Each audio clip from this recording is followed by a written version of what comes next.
Covid alla Croce Rossa di Jesolo. Non si placano le polemiche dopo la scoperta dei 43 migranti positivi al coronavirus.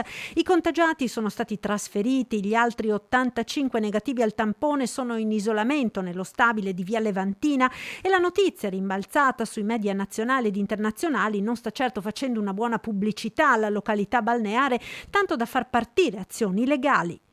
Noi, come sicuramente la Confcommercio, ma anche le altre associazioni, vogliamo capire cosa è successo, com'è possibile che ci siano 43 ospiti della Croce Rossa positivi e che nessuno si sia accorto di nulla.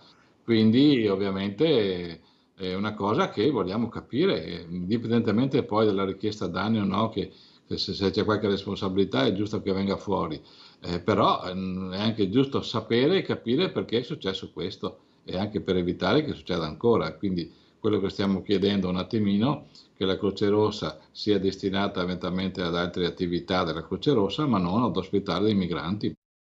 Intanto è arrivato anche l'esercito a supportare le forze dell'ordine nel controllare che nessuna delle persone in quarantena esca dalla struttura e sul fronte epidemiologico sono scattati i controlli sui contatti dei migranti, in particolare nelle aziende dove alcuni di loro lavorano.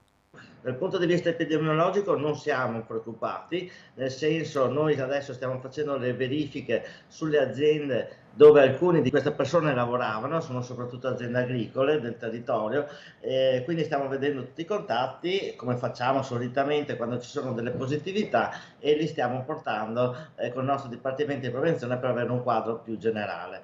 A Jesolo, come sul resto del litorale, non risultano altre positività. Per turisti e pendolari, numerosissimi soprattutto nel fine settimana, restano le raccomandazioni su distanziamenti, igiene e mascherine.